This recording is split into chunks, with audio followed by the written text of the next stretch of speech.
বারিশাব ইউনিয়নের সেলদা গ্রামে আলোচিত মেয়ে বিয়েকে ঘিরে শীতলক্ষ্যা কি পেইজের বিরুদ্ধে মিথ্যা প্রচারের অভিযোগ উঠেছে।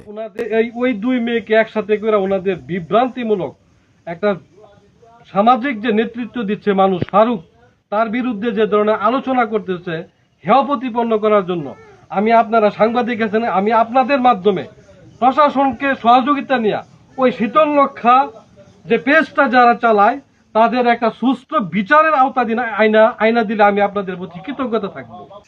আর বিশেষ করে সমাজের যারা নিরহ মানুষ আছে তারা যদি কোনো কারণে কোনো সমস্যার সম্মুখীন হয় অবশ্যই তারা আমাদেরকে শরণাপন্ন করে, আমরা এগুলি সংশোধনের জন্য আগায় আসি।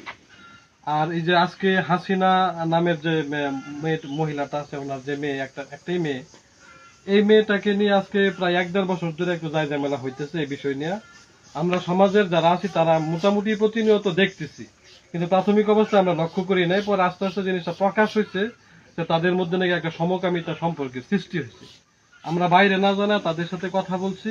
দেখেন আপনাদের মেয়েদেরকে সংশোধন করে সামাজিকতার নৈতিকতা থেকে এই যে একটা অহেতুক নৈতিকতা, অনৈতিক কাজ থেকে যাতে নৈতিকতার মধ্যে আনা যায় কিনা একটা চেষ্টা আপনারা করেন। তারা উনি করছে, করার পরে তারা ব্যর্থ হয়েছে।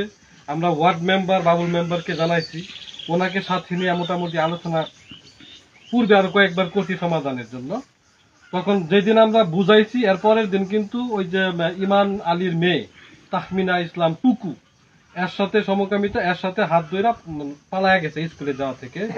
স্কুলে যাওয়ার কথা বলে যে মেয়েটা বাড়ি ছাড়ছে, তো ছাড়ার পরে ওখান থেকে তারা নিউজ পেয়েছে যে আমাদের মেয়েটা মিসিং হয়ে গেছে, অলরেডি চলে গেছে।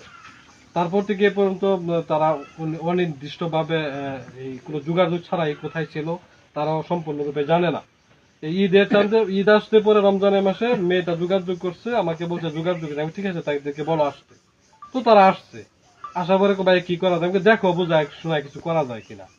ছুটি শেষ হওয়ার পরে ওই যে মেয়েটা টুকু নামে যে মেয়েটা ওই আসতে ওকে নিয়ে যাওয়ার জন্য, তখন তারা পারিবারিক ভাবে তাদেরকে বাধাগ্রস্ত করছে। আমরা সামাজিক ভাবে জানাইছি, আমাদেরকে জানাইছে। তাৎক্ষণিক ভাবে আমি সিরাজুল সাংবাদিক ওনাকে জানাইছি।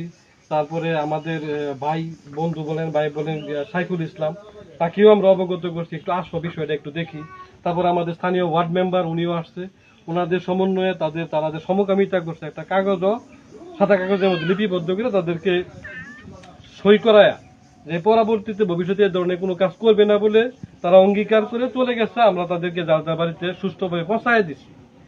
এর 3-4 দিন পরে আবার উনি বলতেছে যে আমার মেয়েকে নিয়ে উনি চলে গেছে। কোথায় গেছে ওনারা জানে না। তখন বলছে কাজ করেন, আপনারা থানা অবগত করেন।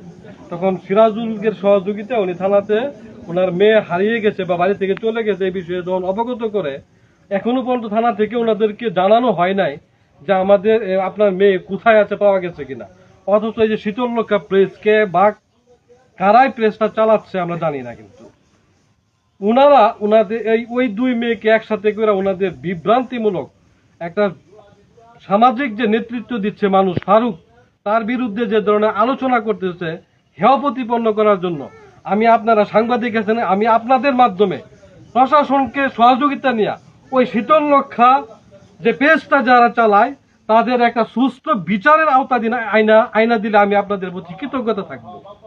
কারণ এমন ধরনের যদি অপপ্রচার চালায় তাহলে এই সমাজ, এই রাষ্ট্র কারা করবে, কারা দেখবে। আমি আপনাদের কাছে বিচার প্রার্থনা করতেছি যেন প্রশাসন খুব দ্রুততম সময়ের মধ্যে ওই শীতলক্ষ্যা পেজ যারা চালায় তাদেরকে আইনের আওতায় এনে সুষ্ঠু বিচারের দাবি জানাচ্ছে, এবং সুষ্ঠু বিচার যেন হয়, এই সমাজের অনৈতিক কাজ যেন নৈতিকতার মধ্যে পরিণত হয়। সেই জন্য সেই লক্ষ্যে আমরা যুব সমাজ যারা আছি এগিয়ে আসছে যে যদি এই বিচার না হয় তাহলে আমি আজকে সমাজের চোখে হেয় প্রতিপন্ন হয়েছি। আমার এই দৃষ্টান্তমূলক অবস্থা দেখে সমাজের আরো যারা আছে প্রতিনিধিত্ব করবে পরবর্তী প্রজন্মে, তারা এই অনৈতিক কাজের সময় কখনোই এসে বাধা দিবে না বা তাদেরকে বোঝানোর চেষ্টাও করবে না। কারণ ভালো করতে গিয়ে যদি আমি আজকে অপরাধীর তালিকায় চলে যাই তাহলে আমার এই অবস্থান দেখে আরো 10 লাখ লোক কি আসবে। অতএব সাংবাদিক ভাইরা আপনারা যারা আছেন আপনারা অবশ্যই সুষ্ঠুভাবে প্রশাসনকে এই বিষয়টা জানাবেন, প্রশাসন যেন আমাদের সবার প্রতি সুদয় দৃষ্টি দাপন করে।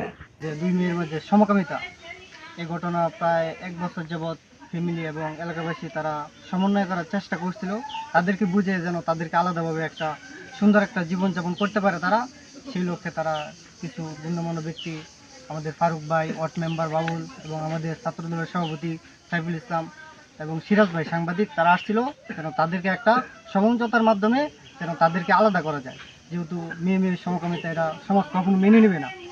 তো একটা নিউজ করছিল, শীতলক্ষা একটা নিউজ করছে যে তারা এই দুইজন অভিযুক্ত, যে দুইজন সুপু আর হচ্ছে কি তয়বা নাকি তাহমিনা, তাদেরকে শীতলক্ষা পেজ তারা কোথায় পাইছে আজও জানে না। পরিবার থেকে তারা একটা মিস্টেকের একটা করছে, থানায় একটা ডায়েরি করছে, অভিযোগ করছে, জিডি করছে, থানা থেকে তারা কোনো রেসপন্স করে নাই। কিন্তু আমাদের দাবি হয়েছে, আমাদের হয়েছে যে শীতলক্ষা পেজ তাদেরকে কোথায় পাইছে এবং আমার মাধ্যমে পরিবার চায় এবং পুলিশ ভাইদের মাধ্যমে যেন ওই শীতলক্ষা পেজ যারা চালায় তাদের মাধ্যমে যে দুইজন তারা কই আছে তাদেরকে যেন বের করে দেয় শীতলক্ষা। এই শীতলক্ষা শীতলক্ষা একটা পেজ থেকে করছিল যে করতেছে সমাজের মধ্যে একটা বিশৃঙ্খলা সৃষ্টি করতেছে, হ্যাঁ সমাজে বিশৃঙ্খলা সৃষ্টি করতেছে, যে পেজটার মাধ্যমে ভুয়া নিউজ করে। ওই পেজটা কারা চালায়, ওই পেজের প্রধান হোতা কে, তাদেরকে বের করে তাদেরকে সুষ্ঠু আইনের আওতায় এনে বিচার দাবি করছি আমরা, কারণ তারা এই ভুয়া নিউজ করে তারা সমাজে একটা বিশৃঙ্খলা সৃষ্টি করছে। শীতলক্ষা ফেসবুক যে পেজ, এই পেজটা যারাই চালায়, ঠিক আছে, যারাই এই ভুয়া নিউজ প্রচার করতেছে, ঠিক আছে, আমরা দ্রুত আইনের মাধ্যমে এই পেজের যারা এই পেজ চালা, যারা এই পেজের মালিক, ঠিক আছে, তাদেরকে দ্রুত আইনের আওতায় আনতে হবে এবং সুস্থ বিচার চাই আমরা। আমাদের সমাজসেবক ফারুক ভাই এবং ছাত্রদলের সভাপতি সাইফুল ভাই, এই দুইজনের নামে এত একটা ভালো দুইজন লোকের বিরুদ্ধে যে ভুয়া নিউজটা করছে